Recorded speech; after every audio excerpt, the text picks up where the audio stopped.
안녕하세요.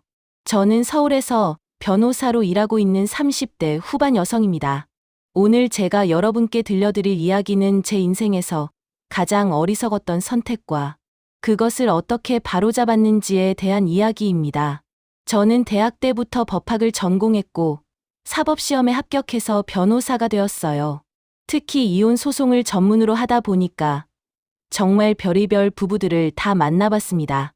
사랑한다고 결혼했던 사람들이 어떻게 서로를 그렇게 미워하게 되는지 매일 목격하는 게 제 일이었죠. 그러다 보니 자연스럽게 결혼에 대한 환상 같은 건 일찌감치 사라졌어요. 특히 제가 자주 보는 케이스가 있었는데요. 경제적으로 능력 있는 여성과 그렇지 못한 남성이 결혼했을 때 남성 쪽에서 자격지심을 느끼면서 관계가 파탄 나는 경우였어요. 결혼 전에는 능력 있는 여자 멋있다고 하다가 막상 결혼하고 나면 그게 자존심 상하는 일이 되더라고요. 저희 집안은 솔직히 경제적으로 여유 있는 편이었어요. 외가 쪽은 법조인 집안이고 아버지는 중견기업을 운영하세요. 오빠도 경영학 공부하고 와서 아버지 밑에서 일하고 있고요. 그러니까 제가 굳이 조건 따져가며 급하게 결혼할 이유는 없었던 거죠. 주변에서 소개도 많이 들어왔어요. 변호사라는 직업이 결혼 시장에서는 나쁘지 않잖아요. 하지만 조건만 따지는 만남들이 너무 피곤했어요. 저희 아들은 의사인데요. 우리 집은 강남에 건물이 있는데요. 이런 식으로 시작하는 만남들이요. 그러던 중에 우연히 만난 사람이 있었어요. 온라인 서점에서 절판된 희귀본을 주문했는데 착오로 같은 책을 주문한 다른 사람에게 배송이 갔다는 거예요. 서점 측에서 중개를 해줘서 그 사람을 만나게 됐는데 그 사람이 흔쾌히 책을 양보해줬어요. 이렇게 귀한 책을 찾는 분이라면 저보다 더 소중히 읽으실 것 같네요. 그렇게 시작된 인연이었어요. 그 사람, 지금은 전 남편이라고 불러야 하는 그 사람은 출판 편집자였어요. 대형 출판사는 아니고 외국의 예술 서적이나 독립 출판물을 소개하는 작은 출판사였죠. 연봉은 솔직히 같은 나이대 평균에도 못 미쳤어요. 하지만 그 사람은 정말 달랐어요. 제가 야근하고 주말에도 일하는 걸 단 한 번도 불평하지 않았어요. 오히려 당신이 능력 있고 인정받으니까 바쁜 거잖아요. 그런 당신과 함께할 수 있다는 게 제겐 자랑이에요 라고 말하더라고요. 저는 그 진심에 완전히 반했어요. 제 능력을 질투하지 않고 오히려 응원해주는 사람. 그런 사람이 있다는 게 너무 신기했어요. 3년 정도 연애하면서 단 한 번도 그 사람한테서 자격지심 같은 걸 느낀 적이 없었어요. 제가 승진했을 때 누구보다 기뻐해줬고 제 부모님이 생일 선물로 비싼 차를 사주셨을 때도 장인어른 장모님이 딸을 얼마나 아끼시는지 느껴진다고만 하더라고요. 주변에서는 걱정을 많이 했어요. 집안 차이가 너무 나는 거 아니야? 나중에 시댁에서 돈 문제로 힘들 거야. 하지만 저는 확신했어요. 이 사람은 다르다고. 그 사람 집안은 경제적으로 어려운 편이었어요. 아버지는 일찍 돌아가셨고 어머니는 식당에서 설거지 일을 하시면서 두 아들을 키우셨대요. 형은 결혼해서 애가 셋인데 공사장 일을 하는데 일이 불규칙해서 형편이 빠듯했고요. 그래서 제 남편이 어머니 생활비를 주로 대고 있었어요. 저는 그게 전혀 문제될 거라고 생각 안 했어요. 어차피 제 수입이 훨씬 많았고 제가 원래 살던 집에 그 사람이 들어와서 사는 거였으니까요. 상견례 때 그 집안 사람들 태도를 보고 부모님도 안심하셨어요. 저희가 형편이 부족해서 정말 송구스럽습니다. 귀한 따님을 저희 같은 집안으로 보내시게 돼서 이렇게 조심스러워 하시더라고요. 결혼식도 조촐하게 했어요. 부모님은 성대하게 하고 싶어 하셨지만 시댁에서 부담스러워 하실까봐 제가 작게 하자고 했죠. 결혼 초반엔 정말 행복했어요. 각자 월급은 각자가 관리했고 저는 제 일에 집중했고 그 사람은 계속 어머니께 생활비를 드렸어요. 저는 그 부분에 대해 일절 간섭하지 않았고요. 문제는 결혼하고 몇 달 지나면서부터 시작됐어요. 어느 날 아버지가 해외 출장을 다녀오셨는데 그 사람이 이런 말을 하더라고요. 장인어른은 또 비즈니스석 타고 가시네요. 나는 언제 그런 거 타보나. 그 돈이면 우리 어머니 해외여행 보내드릴 수 있을 텐데. 처음엔 그냥 부러워서 하는 말인가 했어요. 그런데 이런 말들이 점점 자주 나오기 시작했어요. 저희 집에서 뭘 사거나 어디 가면 항상 그 돈이면 우리 어머니한테. 우리 집은 이런 거 해본 적도 없는데. 저는 그때 깨달았어요. 아, 이 사람도 결국 자격지심이 있었구나. 단지 제가 가진 게 눈에 안 보일 때는 괜찮았던 거였어요. 막상 제 집에서 살면서 제 부모님의 생활 수준을 직접 보니까 비교가 되기 시작한 거죠. 형수도 문제였어요. 제가 로펌에서 또 승진했을 때 전 식구를 불러서 식사 대접을 했는데 형수가 이러는 거예요. 동서는 정말 대단해요. 그런데 아기 계획은 언제예요? 동서 나이가 이제 30 중반이잖아요. 노산 아니에요. 저는 차분하게 대답했죠. 아기 문제는 저희 부부가 알아서 결정할 거예요. 일단 23년 후로 생각하고 있어요. 그랬더니 형수가 이러더라고요. 그러다 아예 안 가질 수도 있는 거 아니에요. 어머님이 손주 보고 싶어 하시는데 어머님 보기 죄송하지도 않아요. 제가 일하는 전문 변호사니까 형수 입장에서는 자격지심이 들었겠죠. 자기는 어린 나이에 애 낳고 결혼해서 경력 단절됐는데 저는 계속 커리어를 쌓아가니까요. 그때부터 만날 때마다 형수가 저한테 훈계를 하기 시작했어요. 여자는 일이 다가 아니에요. 결혼한 여자는 가정이 우선이죠. 아무리 돈을 많이 벌어도 자식 없으면 의미 없어요. 시어머니도 마찬가지였어요. 직접적으로 말씀은 안 하셨지만 형수가 그런 말 할 때마다 옆에서 고개를 끄덕이시더라고요.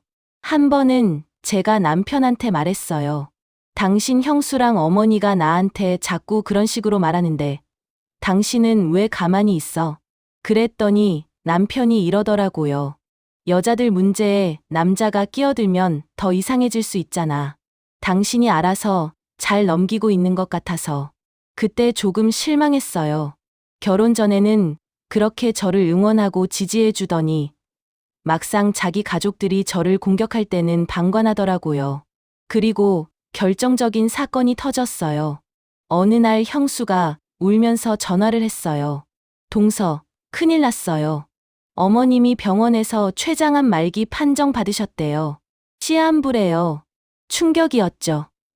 아무리 사이가 좋지 않아도 남편의 어머니인데. 그리고 시한부라니. 시어머니가 저희 집에 와서 무릎을 꿇고 눈물을 흘리셨어요. 나 이제 얼마 못 산대. 마지막 소원이 있어. 우리 가족 모두 함께 살고 싶어. 죽기 전에. 솔직히 속으로는 왜 큰아들 집은 안 가고 우리 집으로 오려고 하지? 라는 생각이 들었어요. 하지만 시한부 환자의 마지막 소원을 어떻게 거절하겠어요. 그렇게 시어머니가 저희 집으로 들어오셨어요. 처음에는 전문 간병인을 고용하려고 했어요. 제가 일하러 나가 있으면 불안하잖아요.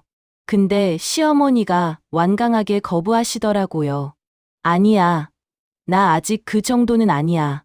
며느리한테 그런 신세까지 질 수는 없어. 그래서 간병인은 안 쓰기로 했는데 문제가 생기기 시작했어요. 제가 사무실에 있으면 시어머니한테서 전화가 와요. 며느리야, 나 혼자 있으니까 밥이 안 넘어가. 밥을 먹어야 약을 먹는데. 들어와서 같이 먹어줄 수 있어? 저는 변호사 일을 하면서 처음으로 조퇴라는 걸 했어요. 아픈 사람이 밥이 안 넘어간다는데 어떻게 가만히 있어요. 그런데 이게 한두 번이 아니에요. 거의 매일 전화가 왔어요. 그것도 항상 저한테만 전화가 오는 거예요.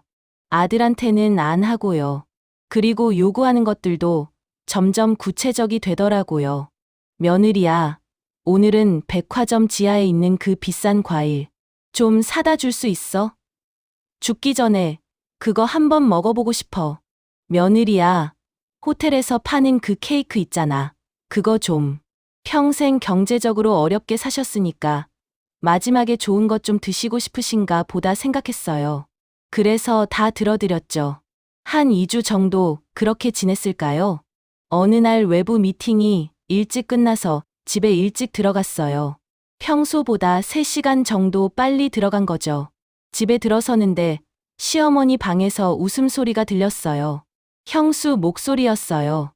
뭔가 이상하다는 생각이 들어서 조용히 문 앞에 서 있었는데 이런 대화가 들리는 거예요. 형수, 어머니, 연기 정말 잘하세요. 어쩜 그렇게 매번 리얼하게 아픈 척을 하세요? 시어머니, 하하, 나도 배우 할 걸 그랬나 봐. 그래도 며느리 얼굴 보고 있으면 속에서 우라가 치밀어서 연기하기 힘들 때가 있어. 형수, 그래도 거의 다 왔어요. 저 잘난 척하는 여자가 이제 슬슬 지쳐가는 게 보여요. 시어머니 시한부라고 거짓말 안 했으면 저 오만한 여자가 우리를 집에 들였겠어. 이제 조금만 더 참으면 돼. 형수, 그리고 민수 오빠가 요즘 피임 안 하고 있다고 했죠? 곧 좋은 소식 있을 거예요. 시어머니, 그래. 애라도 하나 생기면 그 잘난 변호사도 어쩔 수 없게 돼. 애 딸린 상태에서 이혼하겠어? 그때부터 제대로 길들이면 돼. 제 귀를 의심했어요. 시한부가 거짓말이었다고요. 그리고 남편이 저 몰래 피임을 안 하고 있었다고요. 저희 부부는 23년 후에 아이를 갖기로 합의했었어요. 그래서 피임을 하고 있었는데 남편이 저 몰래 그걸 안 하고 있었던 거예요. 당장 그 방으로 쳐들어가서 머리채를 잡고 싶었어요. 하지만 저는 변호사잖아요. 감정적으로 대응하면 안 된다는 걸 알았죠. 저는 조용히 핸드폰을 꺼내서 그 대화를 전부 녹음했어요. 증거 확보가 먼저였으니까요. 그리고 마치 들어온 적도 없었던 것처럼 조용히 나갔어요.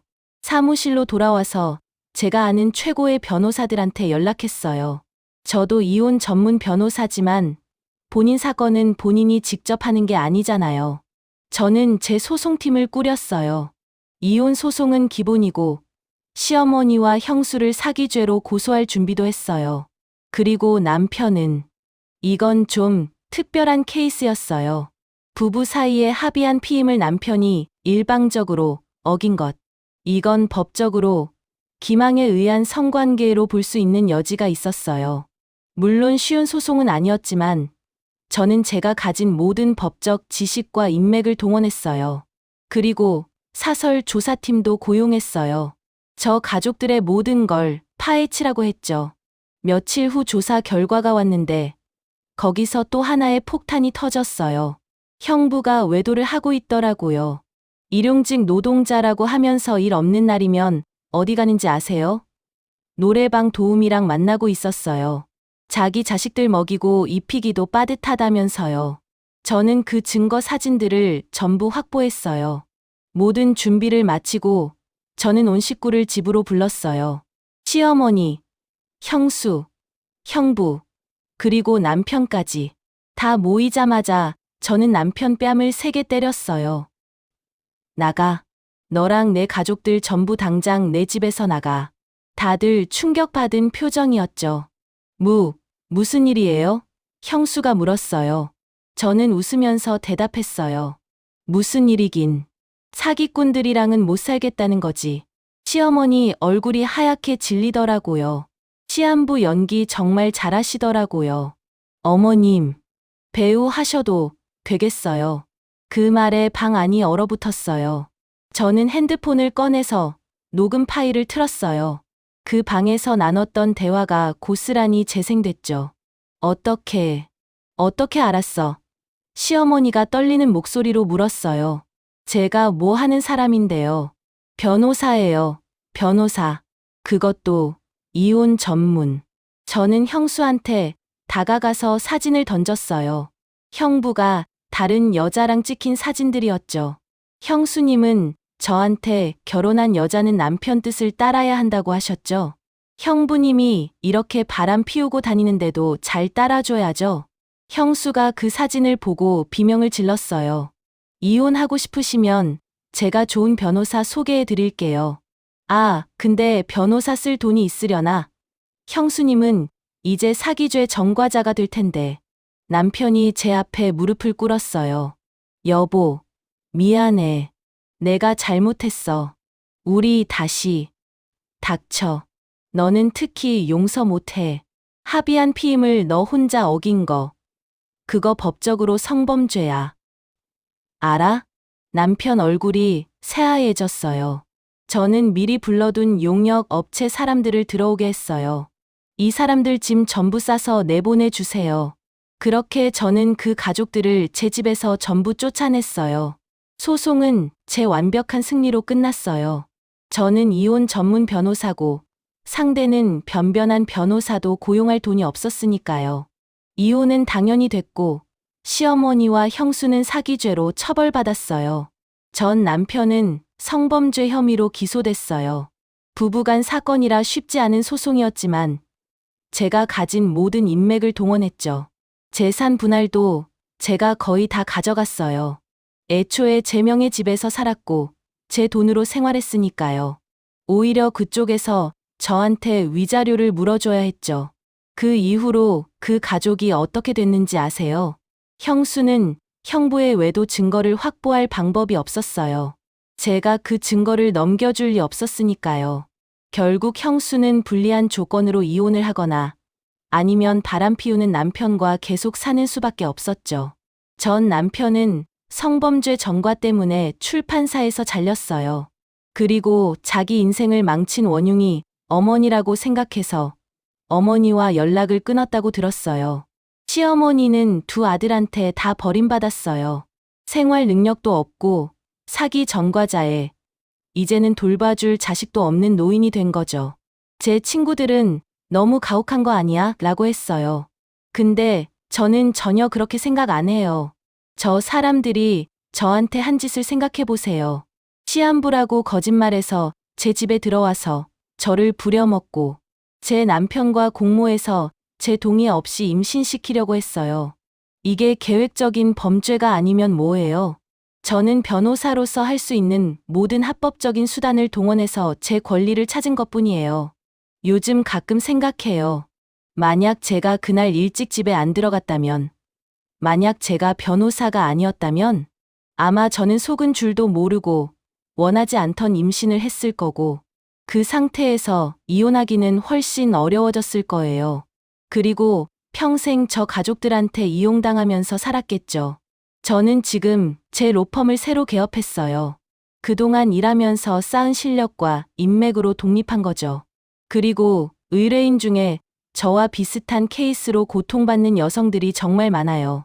경제적으로 능력 있는 여성이 그렇지 못한 남성과 결혼했다가 시댁과 남편의 자격지심과 착취에 시달리는 케이스요. 저는 그런 분들을 특히 더 열심히 돕고 있어요. 제가 겪었던 일이니까 누구보다 잘 이해하거든요. 결혼을 고민하시는 분들께 한 말씀 드리자면 경제적 격차 자체가 문제는 아니에요.